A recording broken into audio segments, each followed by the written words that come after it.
చూడండి, గ్రామ పంచాయతీ ఈ పంచాయతీ పోర్టల్ లాగిన్ చేసిన తర్వాత పైన మీకు రిబ్బన్లో house tax, PRIS, GP monitoring, grant releases, EPMIS, HRMS support అని ఉంటుంది.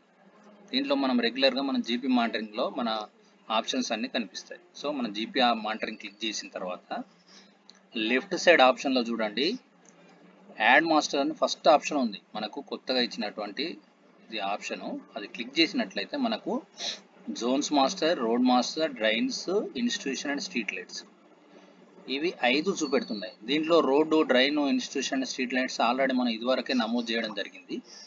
ఇప్పుడు మనం జోన్స్ను ఇక్కడ జోన్స్ను చూపెడుతున్నాం కాబట్టి ఈ జోన్స్ను ఇచ్చే క్రమంలో మీరు ఇది వరకు నమోదు చేసినటువంటి రోడ్లు కానీ, డ్రైన్లు కానీ, ఇన్స్టిట్యూషన్స్ కానీ, స్ట్రీట్ లైట్స్ కానీ ఏమన్నా తేడా ఉన్నా, తప్పు ఉన్నా, మార్చుకోదలుచుకున్నా మీరు వాటిని ఇప్పుడు మార్చుకోవచ్చు. ఎలా మార్చుకోవాలి చూడండి, రోడ్ మాస్టర్ క్లిక్ చేస్తే ఇగో మనకు ఆల్రెడీ ఈ గ్రామ పంచాయతీలో 42 రోడ్లు ఆల్రెడీ ఇన్సర్ట్ చేసేసాం. ఇప్పుడు ఇంకొక రోడ్ ఎంట్రీ చేయాలంటే 43వ రోడ్ అవుతుంది. సో దాంట్లో habitation, road type, road number, description, road in metres, length, width, starting point, ending point, culverts ఏమైనా ఉన్నాయనేది అడుగుతుంది. సో ఇంకొక కొత్త రోడ్డు నమోదు చేయాలంటే ఈ స్క్రీన్ను తీసుకొని మీరు కొత్త రోడ్ను ఎంటర్ చేయొచ్చు. నెంబర్ 1. తర్వాత ఉన్న రోడ్లల్లో ఏమైనా నామిక్లేచర్ చేంజ్ చేయాలి. అప్పుడు ఏం చేయాలి, మీరు ఇక్కడ కింద ఉన్న వ్యూ ఆప్షన్ను ఒకసారి క్లిక్ చేస్తే క్రితంసారి మీరు నమోదు చేసినటువంటి రోడ్స్ ఏవైతే ఉన్నాయో అవి క్లియర్గా చూపెడతాయి. వాటి పక్కకు ఎడిట్ అండ్ డిలీట్ ఉంటుంది. ఒకవేళ మీరు నామిక్లేచర్ మారుస్తారా, ఏమైనా మీటర్స్ మారుస్తారా, ఏదైనా మార్చాలి అనుకుంటే ఎడిట్ కొట్టి దాన్ని మార్చవచ్చు.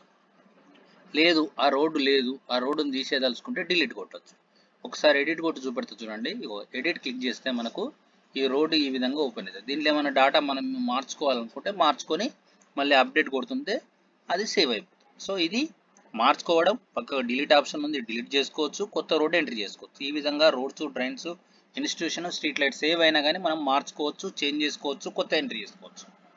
మీరు ఇవి చేసిన తర్వాతనే జోన్స్కి వెళ్ళండి. ఓకే, తర్వాత జోన్స్ మాస్టర్కి వెళ్తే మనకు ప్రతి గ్రామ పంచాయతీలో శానిటేషన్ సవ్యంగా జరపడానికి గ్రామ పంచాయతీని కొన్ని విభాగాలుగా విభజించుకొని శానిటేషన్ చేయడానికని ఈజీగా ఉంటుందని ఆ జోన్స్గా విభజించమని చెప్పడం జరిగింది.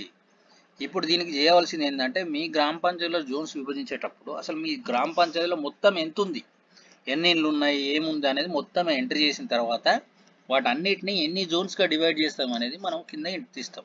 ఇక్కడ మీకు చూపించే విధంగా 9 రకాలైనటువంటి వివరాలు అడగడం జరుగుతుంది.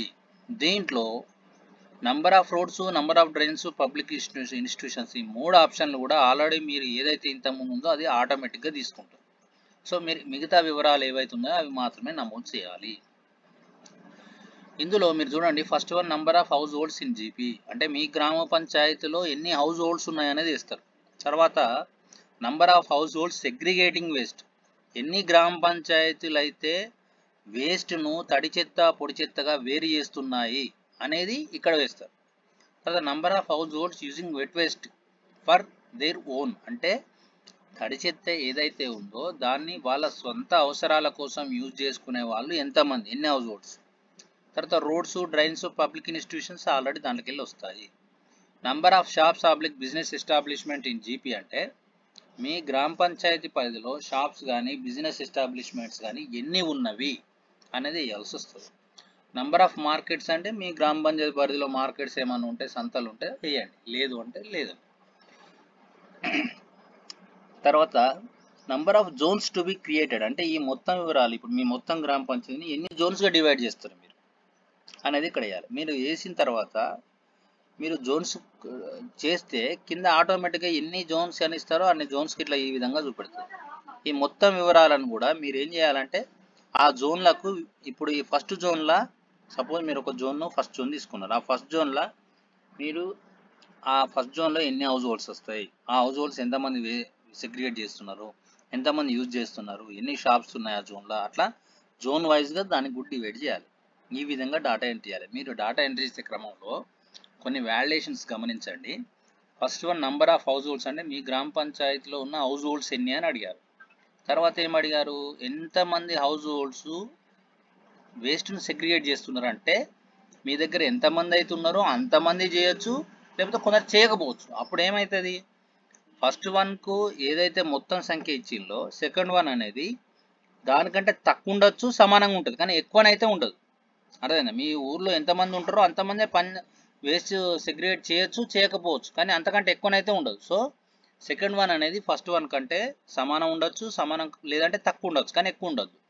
థర్డ్ వన్ చూడండి, number of households using wet waste for their own అన్నారు. అంటే హౌస్ హోల్డ్స్ అనేది వేస్ట్ చేసే వాళ్ళు, సెగ్రిగేట్ చేసే వాళ్ళ దాంట్లో ఎంతమంది యూజ్ చేస్తున్నారని అన్నారు. అంటే దాని అర్థం ఏంటంటే వేరు చేసే వాళ్ళ దాంట్లోకి వెళ్ళి వీళ్ళు వస్తారు. సో ఈ సంఖ్య వేరు చేసే వాళ్ళకంటే ఎక్కువ ఉండకూడదు, అంతే ఉండొచ్చు, సమానం ఉండొచ్చు, కానీ ఎక్కువ ఉండకూడదు. ఈ విధంగా ఈ 3 వ్యాలిడేషన్స్ గమనించి వేసుకోండి. ఓకేనా? సో ఈ విధంగా పూర్తిగా ఎంటర్ చేస్తాడని ఆశిస్తున్నాను. అందరూ కూడా ఈ విధంగా క్లియర్గా ఎంటర్ చేయండి, ఎటువంటి తప్పులు లేకుండా ఎంటర్ చేయండి.